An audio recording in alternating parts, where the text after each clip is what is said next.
नमस्कार बच्चों, स्वागत है आपका मेरे YouTube चैनल पे। आज जो हम वर्कशीट डिस्कस करेंगे वो है आपकी वर्कशीट नंबर 32, जिसकी डेट है 17 सितंबर 2020। सब्जेक्ट है आपका सामाजिक विज्ञान लोकतांत्रिक राजनीति के ऊपर पार्ट 3 चुनावी राजनीति। ये टॉपिक रहेगा हमारा आज का, और कक्षा है बच्चों आपकी 9th क्लास। ये दोनों मीडियम में है स्टूडेंट्स। ये हिंदी मीडियम में हम डिस्कस करेंगे सामाजिक विज्ञान। इसी का इंग्लिश वर्जन भी है, वो भी आप मेरे चैनल पे देख सकते हो। चैनल का नाम है ऋषभ कंप्यूटर क्लासेस। ठीक है बच्चों, तो अगर आपको सर्च करना है तो डायरेक्ट भी आप नाम से भी, क्लास के नाम से भी सर्च कर सकते हो। तो देखिए, यहाँ पर आपको अपना नाम लिखना है और यहाँ पर आपको अपने क्लास टीचर का नाम लिखना है। तो जल्दी से आप वीडियो को सब्सक्राइब कर लीजिए विद बेल आइकन अगर आप न्यू यूज़र है, जिससे कि आपको वर्कशीट टाइम टू टाइम मिलती रहे। तो देखिए, स्टार्ट करते हैं। हमारी चुनाव प्रणाली कैसी होनी चाहिए, तो सारा कुछ डिटेल में यहाँ पर हिंदी में हम डिस्कस करेंगे। आम चुनाव का मतलब क्या होता है?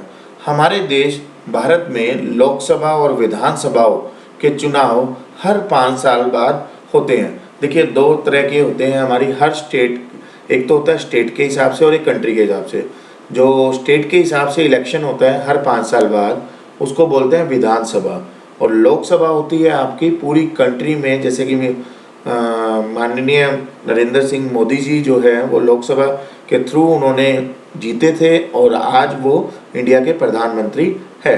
स्टेट के जो स्टेट मतलब जैसे कि दिल्ली हो गया, हरियाणा हो गया, पंजाब हो गया, यूपी हो गया, इस तरह से हर एक स्टेट के अपने अपने एक विधानसभा के इलेक्शन होते हैं, जिसमें जो भी सिलेक्ट होता है उसके हिसाब से वो मुख्यमंत्री बनता है। ठीक है, तो लोकसभा और विधानसभा के जो चुनाव होते हैं बच्चों, वो 5 साल बाद होते हैं। 5 साल के बाद लोकसभा और विधानसभा भंग हो जाती है, मतलब दोबारा से इलेक्शन होते हैं। ठीक है, फिर सभी चुनाव क्षेत्रों में एक ही दिन या एक छोटे अंतराल में अलग अलग दिन चुनाव होते हैं। तो भंग होने का मतलब है कि उसके बाद दोबारा से एक दिन या कुछ इंटरवल या कुछ अंतराल के बाद अलग अलग दिन चुनाव होते हैं। इसे हम आम चुनाव बोलते हैं। तो आम चुनाव का मतलब क्या हुआ बच्चों? लोकसभा और विधानसभा के जो 5 साल बाद हमेशा 5 साल के बाद होते हैं चुनाव, और उसके बाद एक दिन या कुछ अंतराल के बाद फिर दोबारा से चुनाव होते हैं, तो उसको बोलते हैं हम आम चुनाव। उसके बाद है उपचुनाव। उपचुनाव क्या होता है? जब कोई क्षेत्र किसी सदस्य या मतलब प्रतिनिधि की मृत्यु या इस्तीफे से खाली होता है। मान के चलिए कोई पद किसी ने लिया हुआ है और उसकी मृत्यु हो जाती है किसी कारण, ठीक है, या उसने इस्तीफा दे दिया किसी कारण, तो वो सीट खाली हो जाती है। तब वहाँ जो चुनाव होता है उस सीट को फिल करने के लिए उससे बोलते हैं बच्चों उपचुनाव। ठीक है बच्चों, तो समझ में आ गया आपको उपचुनाव और आम चुनाव। उसके बाद है चुनावी क्षेत्र। चुनावी क्षेत्र में निर्वाचन क्षेत्र क्या होता है? चुनाव के उद्देश्य से देश को अनेक क्षेत्रों में बांट दिया जाता है। चुनाव का जो उद्देश्य होता है, देश में जो चुनाव होते हैं उनमें अलग अलग क्षेत्रों में बांट दिया जाता है, जिसे निर्वाचन क्षेत्र कहते हैं। ठीक है बच्चों, एक क्षेत्र में रहने वाले मतदाता अपने एक प्रतिनिधि का चुनाव करते हैं।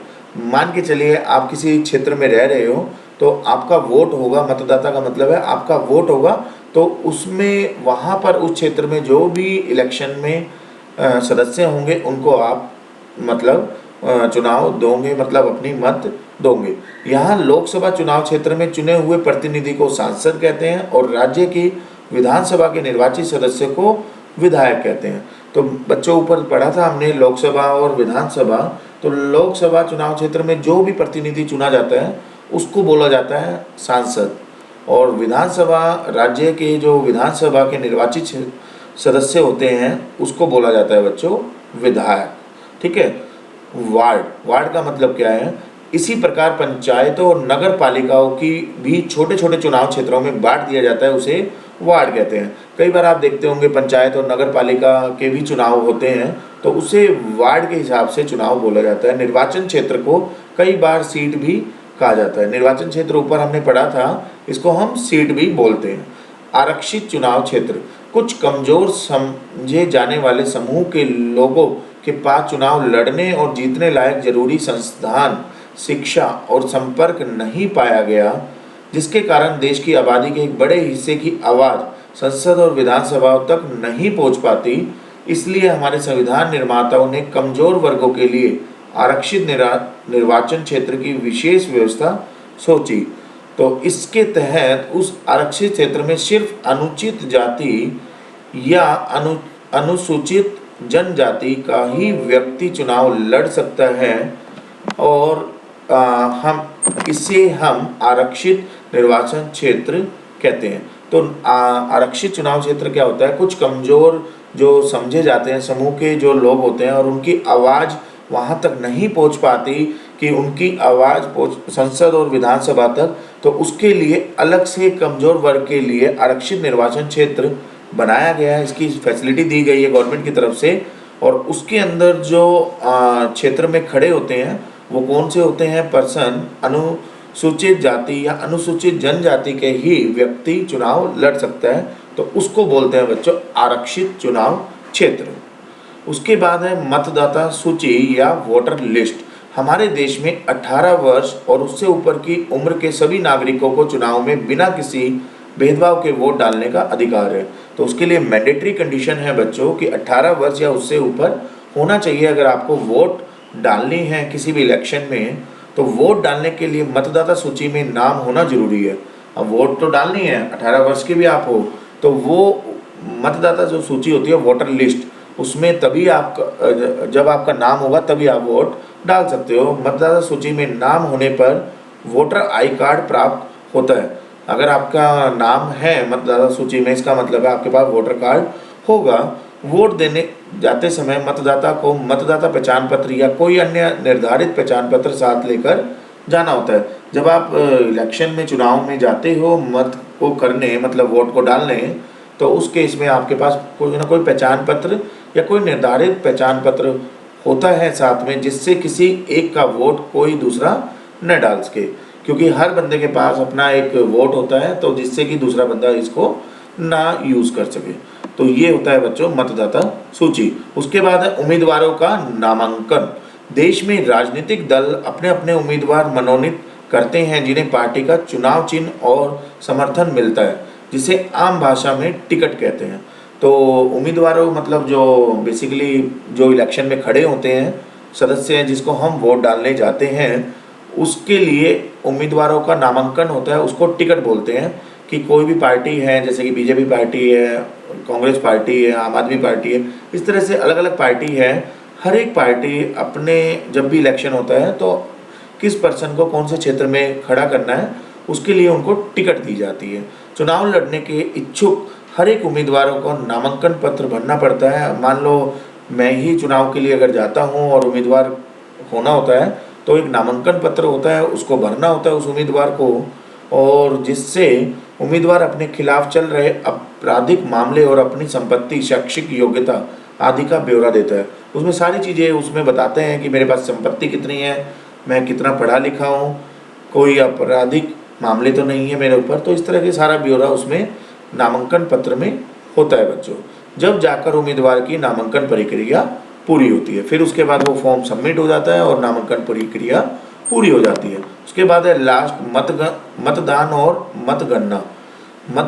मतदान केंद्र पर मतदाता अपना वोट अपनी पसंद के उम्मीदवार को देते हैं। तो मतदान केंद्र बनाए जाते हैं क्षेत्र के हिसाब से। उसके बाद मतदाता मतलब हम आप कोई भी बंदे जाके वहाँ पर मतदान केंद्र पर जाते हैं और अपनी पसंद से उम्मीदवार को वोट देते हैं। मान लो एक क्षेत्र में 10 उम्मीदवार खड़े हुए हैं तो उनमें से आप किसी एक को ही दे सकते हो, जो भी आपको मन करे।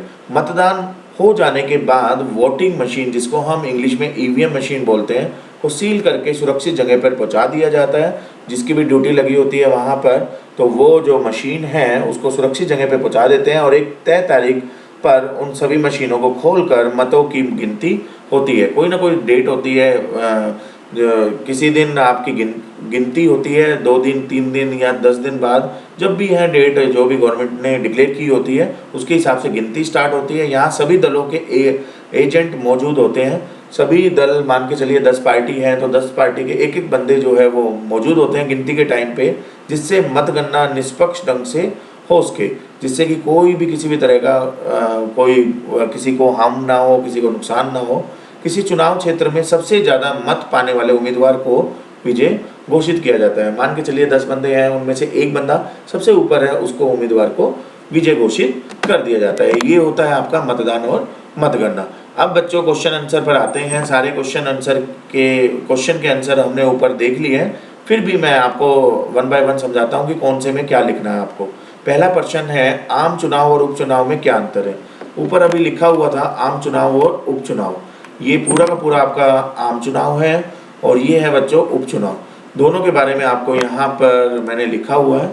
5 साल बाद लोकसभा और विधानसभा भंग हो जाती है, फिर सभी चुनावी क्षेत्रों में एक ही दिन या छोटे छोटे अंतराल में अलग अलग दिन चुनाव होते हैं, उसे हम आम चुनाव कहते हैं। और उपचुनाव क्या होता है, जब कोई सदस्य की मृत्यु हो जाए या इस्तीफे की वजह से वो खाली हो जाता है, उसे उपचुनाव कहा जाता है। ठीक है बच्चों, ये हमने ऊपर पढ़ा था डिटेल में। उसके बाद है दूसरा प्रश्न, सांसद और विधायक में क्या अंतर है। सांसद कौन सा होता है, जो लोकसभा का चुनाव क्षेत्र में प्रतिनिधि को सांसद कहा जाता है, और राज्य की विधानसभा का जो निर्वाचित सदस्य होता है उनको विधायक कहा जाता है। ठीक है बच्चों, ये भी हम पढ़ चुके हैं ऊपर।